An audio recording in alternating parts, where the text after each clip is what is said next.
何ナッツ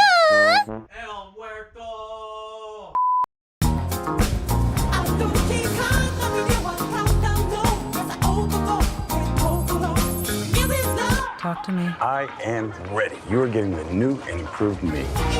Because if you put peace out in the world, you get peace back. Are you tired of watching the same generic Marvel movies every time you go to the theater? Are A24 movies a bit too artsy for your taste? Or maybe you're looking for something more fun than your average Netflix movie? Then why not check out Top Gun Maverick? Oh, and also Bullet Train. This movie's pretty fun too. This is the newest film from director David Leitch, who co-directed the first John Wick movie, where its success led him to direct blockbuster hits such as Deadpool 2 and Hobbs & Shaw. His first original film since 2017's Atomic Blonde, Bullet Train stars Brad Pitt as an assassin who comes out of his hiatus to steal a briefcase from a Japanese bullet train. There, he realizes that his mission is far more complex than he ever realized when he encounters other assassins whose missions and targets are intertwined with each other. When I first saw the trailer, I just knew this film was going to be a fun time at the cinemas. Just the way everything looked colorful, so fast-paced, and just really funny for the most part. This was definitely one of those blockbusters that we don't really get anymore, let alone from a major Hollywood studio that's more dedicated to superhero movies these days. Then the critical reviews dropped, and they seemed to be quite mixed. So I was quite worried that this was going to be another massive letdown. And having experienced this with Thor Love and Thunder very recently, I definitely felt worried. After seeing this movie for myself, I am more than happy to say that this is not the case. If I can describe this movie in one word, it's fun. I love the way the action is choreographed in here, the way these stunts felt practical. They sure as hell were practical. Well directed, well shot, well edited, and fast paced. They were definitely executed better here than something like The Gray Man.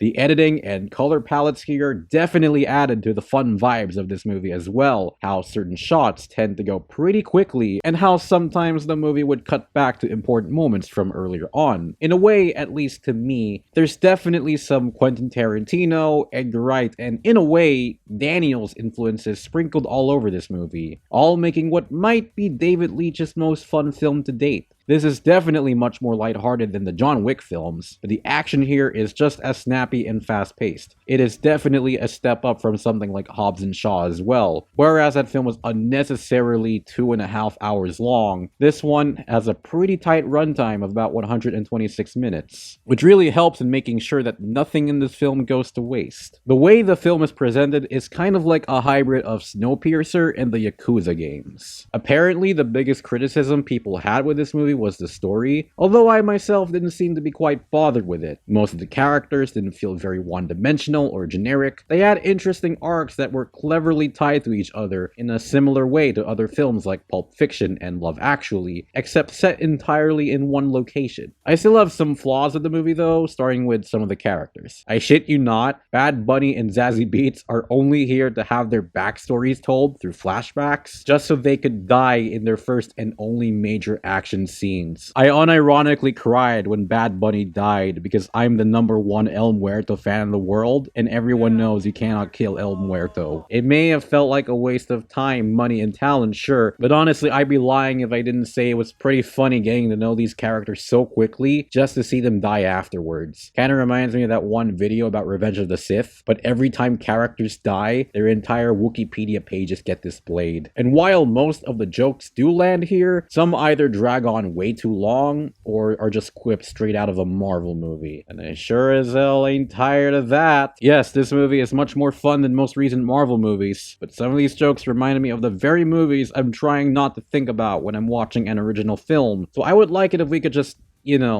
not do that for a while. Thanks. Anyways, this movie was really fun and I ended up enjoying it. This is definitely one of those movies that a lot of people will definitely like and enjoy more than the critics, which is a damn shame because it joins movies like Top Gun Maverick and Everything Everywhere All at Once as the types of movies that studios just don't really make these days. And while it isn't a masterpiece compared to the other two, sometimes it's just fun to watch a movie that is clearly made for the audience to have fun with instead of building to a bigger universe or cashing off of things people recognize. Check this movie out in theaters, especially if you're looking for something fun to watch that isn't about about superheroes, because there's a lot of original movies out right now, which is a much needed breath of fresh air right now, considering how oversaturated the MCU has become. These movies definitely need your support if you want to see more of this getting made, and so it'd be much appreciated if you go check this movie out. Also, if we ever get Bullet Train 2, let it be about Brad Pitt versus Aguri Onishi, and instead of a briefcase, Brad Pitt has to protect Hinaki Yano from Agupon's sinister yandere wrath. 何それ早く言って I also hope Bad Bunny comes back too, just so we can set up the El Muerto holiday special coming to Hulu in 2025. Watch it make an El Muertillion dollars. Thanks, Sony! Danny, yeah, had a chance to read that article you sent me. What'd you think? You don't feel like it comes off a little tone deaf? Offensive, even. I don't feel like you take me seriously as a writer. That's because you're not a writer. You're a photo editor. Okay. From the studio that brought you finely crafted masterpieces such as Birdman, Slumdog Millionaire, and Jojo Rabbit, comes the first film to ever be directed and written by a terminally online person, released on the streaming service that you pay for to watch the new Predator movie, The Handmaid's Tale, and absolutely nothing else. Although I've heard pretty good things about Only Murders in the Building. In Not Okay, a young writer desperate for friends and attention takes a trip to Paris when terrorist attacks just so happen to be going on in the city around the same time. Oh, and Mega 64 is in this.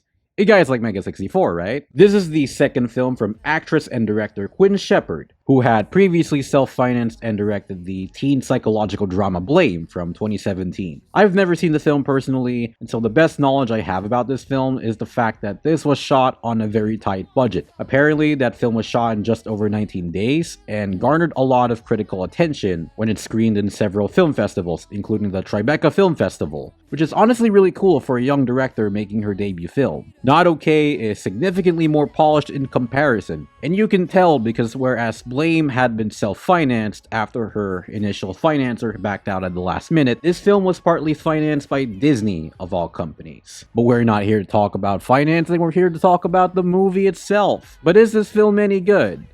Yeah. The best way I can describe my thoughts on this film is that if you tend to spend too much time on the most toxic parts of Twitter and Instagram, then you'll probably either love or hate this movie to death, because social media life is pretty much the main focus of this film. I will say that this film does a pretty good job taking an honest and natural approach to the shitty aspects of social media, and how far one would go to achieve fame and fortune just from becoming an Instagram influencer. Zoe Deutsch does a solid job playing a protagonist that you're clearly supposed to love to hate, as if the movie didn't spell it out to you in the very fucking beginning that you're supposed to be disliking the protagonist from beginning to end. Imagine if they did that with Breaking Bad, or Rent-a-Girlfriend, or Joker, or the Star Wars prequels, or...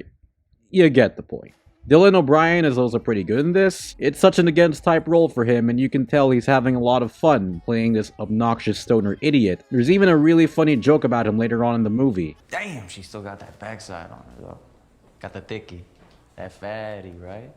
Colin, you're from Maine. Just getting this out of the way right now, if anyone wants to hear my thoughts about Dylan O'Brien in this movie, because I'm pretty sure most people will be watching this movie just for him. However, I do think there is one performance here that I think stands out more than Zoe Deutsch and Dylan O'Brien combined. And even more surprising is that it's coming from a first-time actress, Mia Isaac. She is the standout of this movie, if not the heart of this movie. Basically, she plays a school shooting survivor and social activist that Zoe Deutsch's character befriends throughout the course of the movie, and she fucking delivers. There's scenes where she delivers speeches about her experiences with school shootings, and they were genuinely heartbreaking to watch. This is a character you genuinely feel awful for, and even more so because she's unaware that she's friends with someone who literally knows nothing about actually being in a traumatic situation. You're a good person too. Thank you. In a way, she almost feels like the protagonist of this movie. This is such a powerhouse debut performance from Mia Isaac, and I am looking forward to seeing where she goes next in her career. I think my biggest flaw with this film, however, is its execution. While this film does certainly say more about social media life than, say, Unfriended or Cyberbully. Guess you've never been on my page. There's fairy, fruit, homo, too gay to live. Emotional damage! This film is presented in a way that feels kind of self-pretentious and smug. Perhaps it's supposed to represent how stuck-up people like Zoe Deutsch's character are supposed to be on social media, but to me it just feels like someone trying to emulate Adam McKay's trademarks. And why out of all the directors you could be taking inspiration from, I don't know why you chose him, but you do you, Oomphy. And the dialogue at times tends to be... you know what? I'm just gonna play a clip from this movie because I feel like it perfectly sums up my feelings about its dialogue. You went through my computer? Why would you do that? You know what? Because I didn't like you. I never trusted you. The way you acted when you came back from Paris was sus as hell. Stop posting about Among Us! So you just found out your coworker faked her trip to Paris, and the first thing you do is call her sus? I get it's supposed to mean suspicious, but because this film is so terminally online, you'd swear they were unintentionally referencing Among Us. I mean, come on, they even referenced Discord earlier on in this movie. I just wanted to say that your article gave me the courage to finally speak up to my D&D Discord. I told them about my trypophobia.